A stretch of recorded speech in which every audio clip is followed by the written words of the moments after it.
In today's video, I'm going to talk about the Sony Fx30. I pre-ordered the camera and have been using it for about a week now alongside of my A7S III.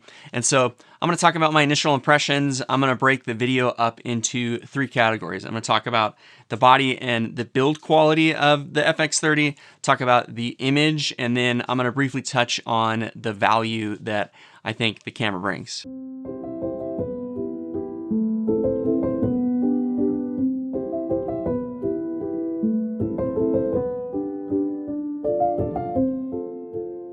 Just for context, I shoot a lot of documentaries, and that's definitely going to inform the types of cameras that I enjoy shooting on and kind of how I approach my work.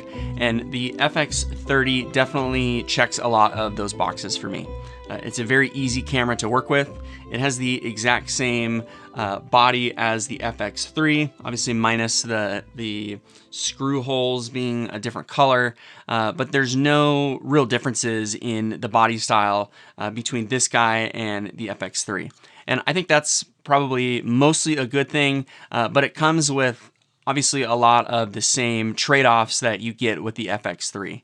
And so it's a very easy camera to work with. The buttons are very customizable. The top handle works well and has a couple of XLR inputs. The build quality is good. It feels pretty solid and sturdy, but there are some trade-offs. The top handle, I think, is a little too short, and so you'll definitely want to consider picking up like an extension unit for the top handle, and there's no built-in ND filters. The camera overall is really a pleasure to use. The shooting interface on the menu system is easy to use and understand. The menu is very nice, and it has the same Cine EI workflow features, which I think are a really nice addition to have in this little camera. Now, I will point out that this camera does not come with a battery charger in the box. It comes with like a little brick and a USB cord that you can plug into the camera, and so you can charge the camera battery through the camera, but I just find this to be really annoying, and so you'll definitely want to pick up another battery charger to be able to use with the camera.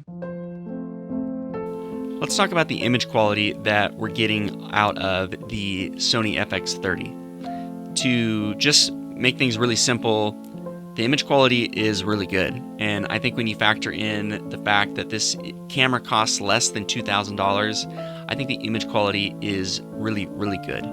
Now, the sensor is not quite as good as the Fx3 sensor, but at half the price, I definitely am okay with the trade-offs and some of the compromises that we're getting from this camera. Overall, I would say the dynamic range is really good. I'm able to use the same LUTs as I use on my A7S and don't really have a ton of workflow headaches or issues trying to get the colors to look the way that I want them to. One thing I will point out though is that this sensor is a fair bit noisier than the sensor that's in the Fx3, A7S III, and Fx6. Those three cameras all share the same sensor and have excellent low light performance. I don't think that the noise that you're getting from the Fx30 sensor is necessarily bad or unusable or frustrating. It just is more present, and it's more present at the base ISOs of 800 and 2500,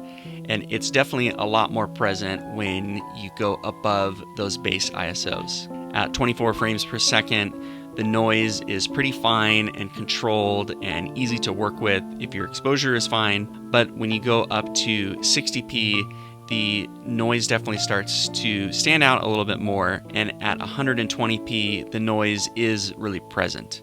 I would not film at 4K 120 frames per second at higher ISOs. I would definitely stick with the base ISOs. All in all, I think that this camera and the image that it's producing is going to make a lot of people happy. Whether it's a B camera to match a more expensive Sony camera or it's an A camera for you, I think this camera is going to excite a lot of people when they look at the results and they look at the footage that they've shot.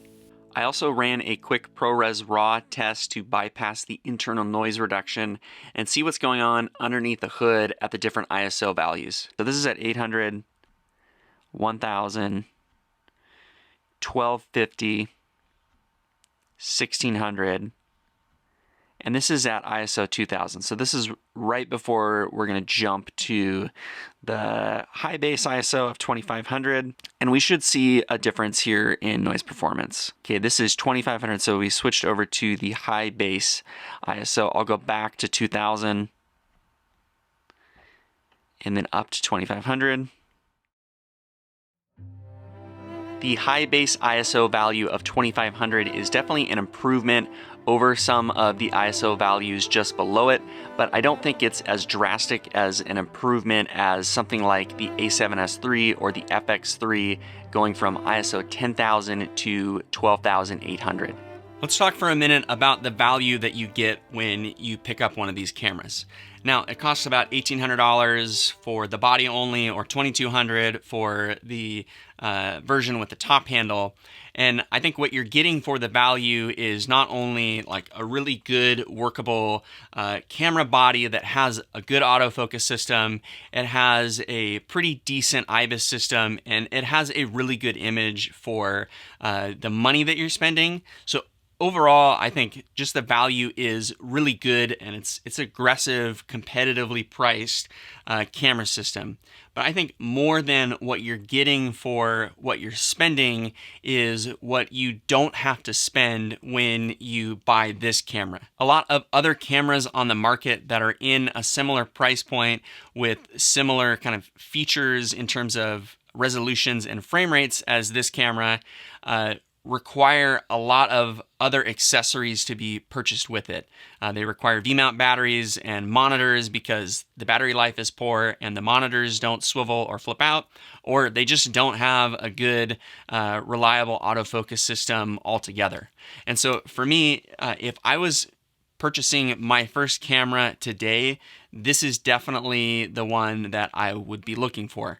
It's not a ton of money, relatively speaking, to have a cinema camera or a camera that can shoot 4K and the frame rates that it does. And you're also not going to have to spend a bunch of other money to be able to have this functional. You can pick it up right out of the box, especially if you get the version with the top handle, plug in a microphone, plug in a lens, and you're ready to roll. Overall, I think what I want to say is that so far I've definitely been happy with the purchase and have been impressed with the value that I've gotten from the camera so far. It's definitely exceeded my expectations. Be sure to let me know in the comment section below if you've purchased the FX30 and what your initial take is on the camera.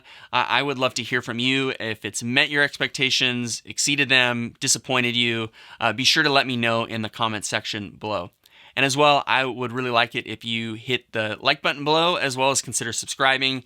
It really is the best way to help me support this channel. All right, thanks so much, and I'll catch you guys in the next one.